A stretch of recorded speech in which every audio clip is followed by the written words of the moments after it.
welcome back to us.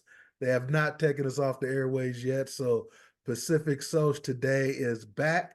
We're here for our second episode. Again, we are previewing the PSA 2024 conference. We're so excited about what's going to happen in San Diego in March. With me today, we have a very, very special guest, one of our Presidential Plenary Session speakers for the conference. We have two. We have our Sorokin lecturer, but today we get some one-on-one time with Dr. Brandon Andrew Robinson, who is the chair and associate professor of gender studies at the University of California, Riverside. Can everyone please welcome Dr. Brandon Andrew Robinson to the PacificSoc Today platform? Give them a big round of applause. Thank you so very, very much for being with us today. Thank you for having me, and I look forward to this conversation and also seeing everyone in San Diego next month. Yeah, so not only are we looking forward to the overall conference, but we're looking forward to your session in particular. And I got a couple things that I just want to talk to you about. First, are you looking forward to being a presidential plenary lecturer? That just sounds so distinctive. You have when you talk to a plenary, it feels like it's a big thing. Are you excited to bring this lecture to everyone? Yes, I am very excited. It does feel like a big honor. And I'm happy to do this specifically for PSA, as I think PSA is a very specific and unique space within kind of the conference circuit of sociologists. The first time I went to PSA, I was a postdoc. I had just become a postdoc at UC Riverside. So I had just moved here from Texas, where I got my PhD. And so PSA became this place where the first regional conference I got to go to.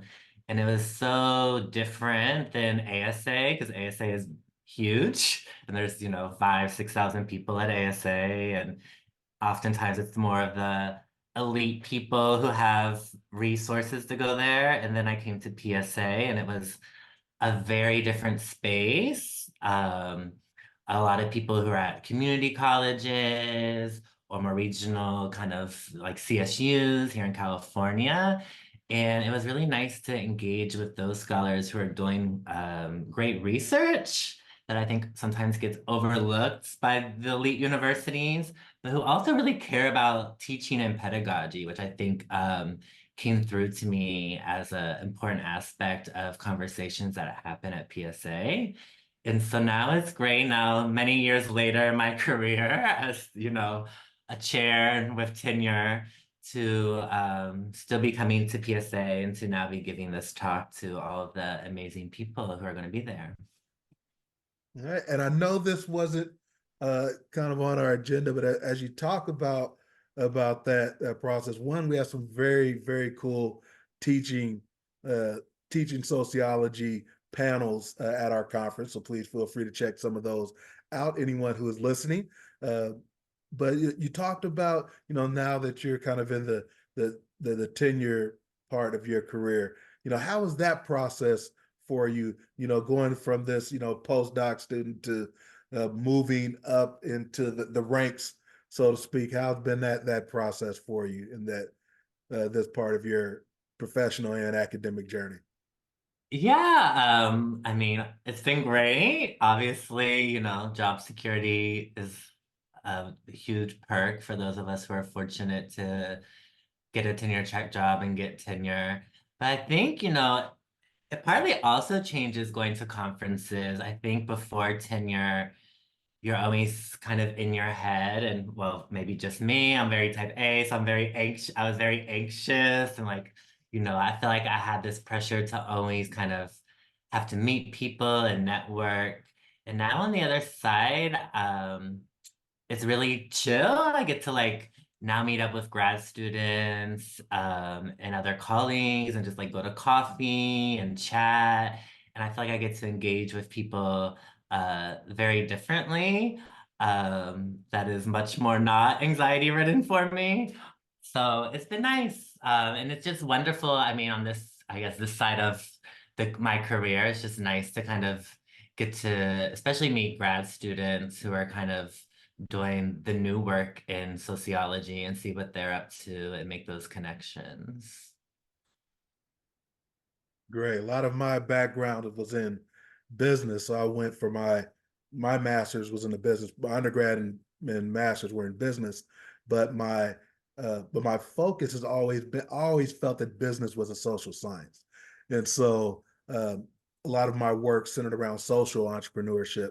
And I didn't, as much as I knew what I wanted to be, I didn't understand how cool sociology was and all the stuff that you can study. So when I look at the amount of the types of sessions that we have available, I'm like, man, we didn't at the business conferences, we don't talk about cool stuff like this. And these aren't the books that we get to read or the programs that we get to discuss at many of those conferences. They tend to be more stuffy and more network driven and those things.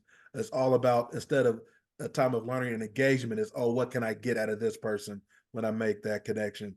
And from what I'm told from everyone else, PSA is a little bit different in that regard, is that people generally want to come and hear what you have to say and hear about your research and see where they can implement that in the classroom. But you are also doing even more than just research or just teaching. You also have a project that you co-lead. I believe it's called Family Housing and Me. Could you talk a little bit about that as people who may not already know you? I'm sure you have from your social media following. I know you have tons of fans as it is, but and which we'll make sure to give a shout out to you on I still call it Twitter, even though it's Me X. too. Uh, but we'll make sure you put out your handle at the end so folks can follow you. But can you tell us a little bit about this program? It sounds really cool, and I think it'd be good for people to hear about it before you Yeah. go. Yeah. Thank you for asking. So the Family Housing and Me project is co-led by me and Amy Stone at Trinity University. And we got a $1 million grant from the National Science Foundation to follow 83. We're following 83 LGBTQ youth for 2 years. 42 of them live in the Inland Empire of California, which is Riverside and San Bernardino counties. And then 41 of them live in South Texas. And we're basically trying to understand the role of non-parental relatives in providing safety and support to the LGBTQ youth. So specifically aunts, uncles, cousins, siblings, and grandparents. Because so much of the LGBTQ literature often focuses on either the parent-child relationship or it jumps to kind of families of choice, the kind of friendship networks that LGBTQ people make.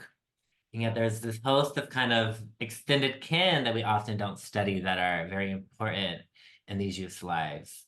So we're following them for 2 years. And it's a mixed method study. So we did qualitative interviews with them in the summer of 2022. And then we've been sending them monthly surveys to track kind of their housing stability or instability, their school stability or instability, measures of depression and anxiety. So we're tracking that every month. We did follow-up interviews with 71 of them last summer, and we're sending them monthly surveys again this year, and then we'll do our last round of interviews with them this coming summer. And it's a really unique sample. When they started the study, they were 16 to 19 years old. And then by the end of the study, they'll be 18 to 21. About 80% are youth of color. About 70% are trans, non-binary, or some other identity that is not cisgender. And about 40% live in non-metro areas or rural areas. And so we have kind of a unique sample of LGBTQ youth that most other studies often don't have such a rich participants in their study. And so we've just been tracking them and seeing their relationships with these non-parental relatives. Well, that is very cool from someone like myself. My mother passed away when I was in high school, and to understand the impact of those non-parental relatives in my life, I know would definitely tell a lot about my story. And I appreciate that you're looking at some of the information that's not already out there in the space. But I love how a lot of this is so new to people, especially in various aspects of LGBTQIA culture and communities. I remember when everybody, I think last year, was just learning about mothers in the ballroom community, especially things got a little popular after Beyonce put out some records and people were confused. Well, why are they calling her mother and this stuff? And then that part kind of came out, and it's interesting. I'm like, you are just now finding out stuff that's been in this particular culture for decades. And then, it gets put in the Washington Post or the Wall Street Journal, and all of a sudden it's a new thing, just like we had the Super Bowl. So, it was a whole big thing where they said Travis Kelce invented the fade. Yes. And everybody was like, no, we've been having fades since the 70s, for a long time. But it's interesting to see that when you're doing that work within a culture, to see to be able to speak to what may be there, but what might not be reflected in the literature. And I think that's a very cool way of you doing that. At PSA 2025, we'll have to have you come back and give a lecture on how to get $1 million from NSA.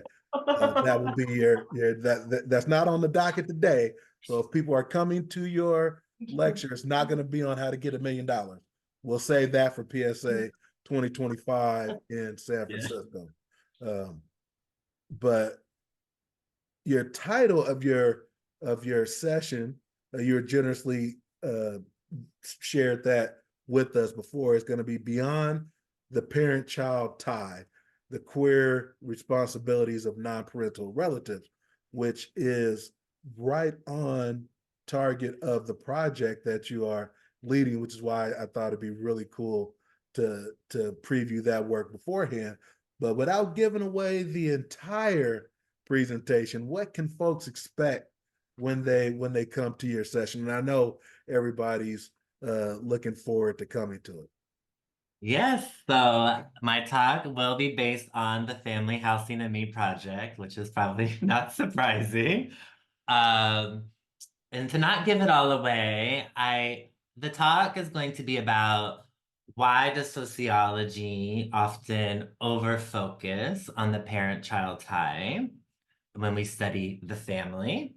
Um, and how can we think about ways of expanding families? And so if you come to the talk, you'll get to hear beautiful stories about amazing aunts and uncles, about amazing and cool cousins, about awesome siblings, and about, the warmth and comfort of grandparents and how these other people are so important in, most people's lives, but obviously specifically for my talk and LGBTQ youth's lives. And that if we shift the focus away from parents, there's many things that you will learn from the talk that we can learn about how we can support, love, and affirm the people in our lives and, specifically LGBTQ youth.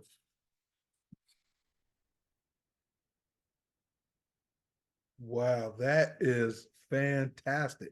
Yep. One, I'm thinking, I'm like, man, there's a few psychology friends that I have that might need to come to this thing.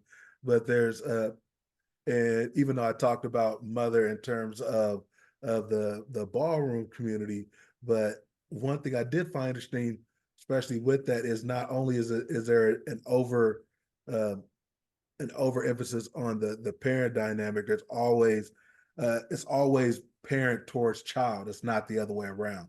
So it's how are the children impacting the parents and what they might be doing, as well as that sibling to sibling, aunts and uncles.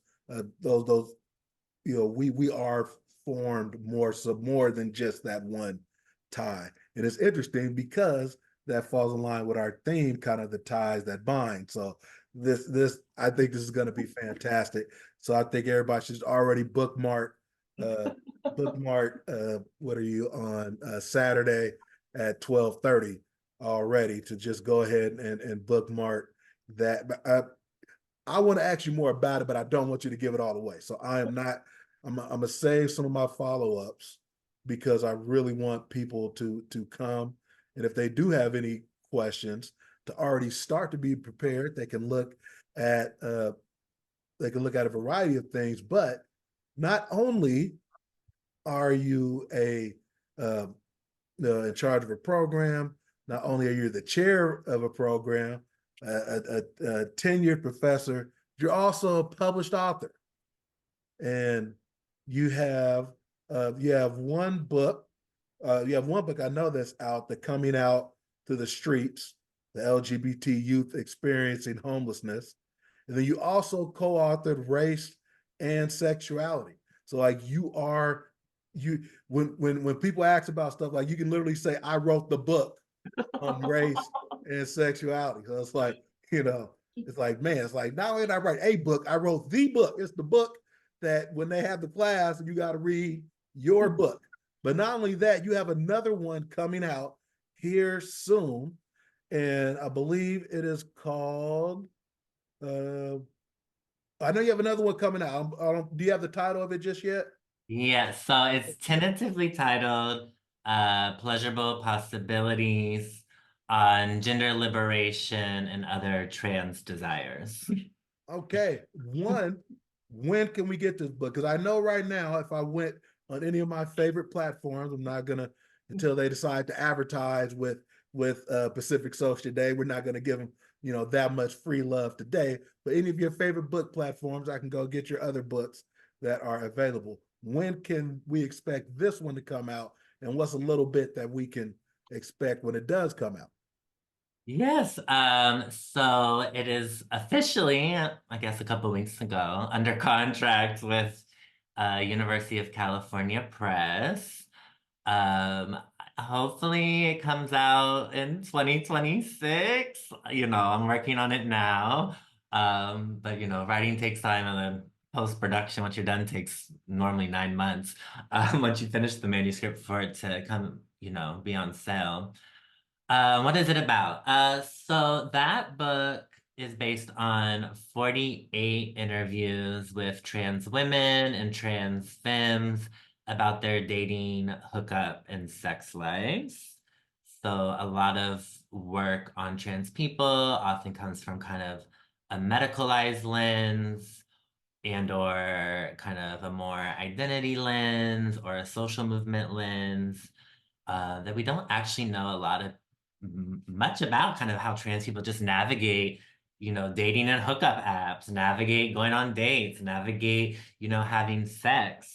And so this book turns to them telling me about kind of their dating, hookup, and sex lives. And it kind of centers trans joy, trans pleasure as ways to think about challenging dominant structures of oppression, such as heteronormativity and cisnormativity, but also just, thinks about how we can turn to thinking about trans pleasure as a way to get us to gender liberation. And so it's very much looking at kind of how these trans women think about sex, think about their pleasure, think about body, and how that can inform us all who are interested in getting to kind of gender liberation, how to get there. I guess a bit of a preview or interesting thing I'm exploring in the book is that a lot of the trans women are mostly in T for T or trans for trans relationships. And so we often have this misperception, often from the media. You're talking about ballroom culture before. And so, of course, a main show about ballroom culture was Pose.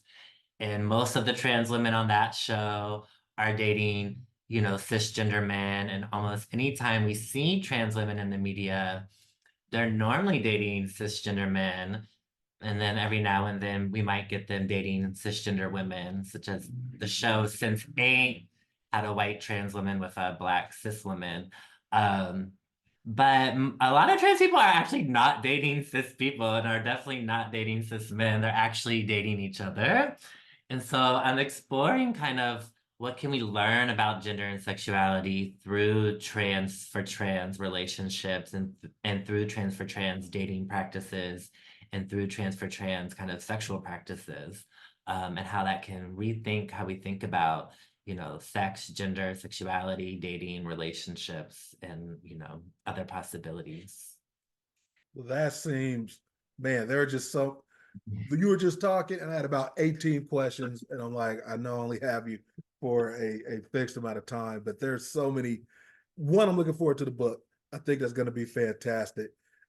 Even just certain things when you were just talking about that, if most folks who are trans are in trans for trans relationships, then just even the idea of the dating pool being so small as a result of that. And then the question kind of being, are they in those relationships because that's who they are, specifically attracted to? Or is that more likely where they're more likely to find acceptance and comfort? And there's so many aspects of that. And then, of course, me being a business person and you thinking about hookup culture, I did some uh, some coursework around technology and the use of dating apps as a of course the business proposition of dating apps, but looking at the social aspect of that also about when you think 20 years ago people looked at you funny if you met online, and now somebody is shocked if you met in person. They're like, what app did you meet at? App, we met at the library. Like, you met in person? Like, you go and talk to people? Who does that? um, so that is interesting, and I think that's really cool. And one thing I did want to talk about that you hit on just real quick, I do find it interesting that in a lot of these spaces, why I'm really excited about our theme for the conference, but that idea of just having joy, the idea of there being trans joy, or I look at it because I'm black. I look at the black joy perspective, and that there are people who really have a hard time with folks that are of what we consider marginalized communities, uh, just being in not only existing but having joy. And so, as you are doing your research on this, are you finding that other people uh, are who are in the community are just having a hard time even being able to express where they're able to find joy at, in fear that might be taken away, or that they might be under attack, or anything like that? Yeah, yeah, that's a great question. I mean, I think there's several things going on there. So one, I definitely think that we should think about, trans joy, black joy, queer joy, marginalized groups experiencing joy, pleasure, these other kind of things that we associate with kind of positive affect as, forms of resistance. Especially when we live in a society that deeply is often discriminated against marginalized groups and creating a lot of harm towards marginalized groups, that joy can be and pleasure can be these modes of resistance, and they can actually give us openings of thinking about how we can change the structures so we can give people more joy and more pleasure. Um, Adrienne Marie Brown wrote a book called Pleasure Activism, that we should actually think about pleasure as a mode of freedom, and that we can see that where people's pleasure is being blocked or thwarted as a main form of how discrimination operates, and that one way to get to liberation is through trying to maximize marginalized people's pleasure. But I also think, for us sociologists, Laura Westbrook and Steph Schuster wrote an article about the joy deficit in sociology. I think sociologists, we love to just study discrimination and inequality. that we often miss all these other complex things that are occurring in marginalized people's lives, such as joy, resistance, pleasure, because often I think we over focus all the time in sociology on inequality and discrimination that we miss that, yes, that all exists and we need to acknowledge that, but human beings are, I assume most human beings are often experiencing, joy and pleasure, or it would be hard to get through life not. And so I think we need more complex ways to study people that isn't just an over focus on inequality and discrimination, and that we need to focus on these other kind of things that are occurring in marginalized people's lives. No, I definitely agree. I always say so, especially you talked a little bit about media and movies, and oftentimes that is the catalyst to the folks having a better understanding. Is they might have watched RuPaul's Drag Race, and that's the first time when they might have been exposed to anything that may not be kind of heteronormative, so to speak, in a way, and it allows them to have questions. And so sometimes I ask people, hey, in the media, let's focus not just on the trauma of marginalized communities, but let's show them having a good time and having fun and what that means. And I'm just looking forward to the book. I'm looking forward to what you have in store for us at PSA 2024. Then I'm definitely looking forward to 2025, where you're going to tell us how to get that million. But is there anything that you want to share with people before they come to the conference, before they come to your lecture, what you want them to be prepared for, what you may want them to take away? Anything you want lasting remarks that you want to share with folks ahead of PSA 2024? Yeah, I guess a couple things. One, I would say maybe go to a session that isn't necessarily in your subfield. So obviously, I normally would go to gender and sexuality sessions because that's what I'm interested in. But I think a lot of times we can go to kind of other subfields and we can learn about concepts and work that's happening in other subfields that can then inform our work. And having those kind of conversations across subfields, I think, is important. So I would encourage everyone to go to a panel that might not be directly related to their work or interests and see what you can learn. And going to panels are great. I'm the type of person I can normally only go to one or two a day, and then my brain is melting. But I think the beauty of conferences, and especially a place like PSA that's a lot less, not as overwhelming as ASA or other larger conferences, is just meeting people and hanging with people.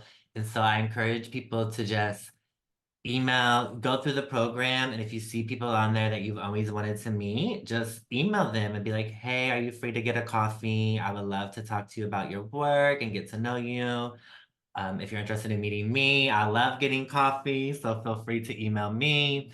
But I think the beauty of conferences are the connections that you make. And I'll just give an example. This was at ASA, not PSA, but I met a scholar whenever ASA was in Seattle, Rachel Smith. I just met her in an elevator, and we started just talking in the elevator. Um, and her and I have now published, I think, 5 articles together, just from this random conversation that we had in an elevator. It became this kind of, years and years long now of collaboration. And so just be open to the connections that you will make at PSA. Well, thank you very much for your time. Let's give a big round of applause for Dr. Brandon Andrew Robinson, Chair of Gender and Sexuality Studies at UC Riverside. We are very excited for you to be one of our plenary speakers. Thank you very much for being with us today. You could definitely get the book coming out to the streets, available on UC Press, as well as Race and Sexuality, which is available on Polity Press. And so those books are available. We have to wait till 2026 for the next one. So, go get those two first, and then you'll have them read by 2026. And if you want to follow Dr. Robinson, Dr. Robinson is very active on Twitter, or X, formerly known as Twitter. You may be active anywhere else. I just know you're very active on Twitter, so you can follow Dr. Robinson at Dr. Kitty Girl on X. So that's Dr. Kitty Girl on X.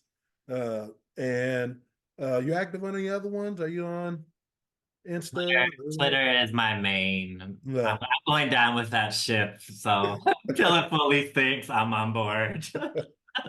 So follow Dr. Robertson on there. Register for the conference if you have not at PacificSoc.org. So visit our website, renew your membership, register for the conference, get your hotel room, and come on out to San Diego. And if you want to bookmark your time, if you don't happen to catch Dr. Robinson in the elevator, you can catch them at 12:30 on Saturday in Rio Vista Salon main ballroom for the presidential plenary at that time. So thank you very much, Dr. Robinson. We appreciate you being here. We look forward to hearing more about your great work, and we just can't wait to have you. So thank you again for being with us today. Thank you so much. You all have a great day. It was Sociology, Pacific Soc Today. Thank you so much to Dr. Alicia Bonaparte for allowing us this platform. And thank all of you for your membership and your continued support of the Pacific Sociological Association.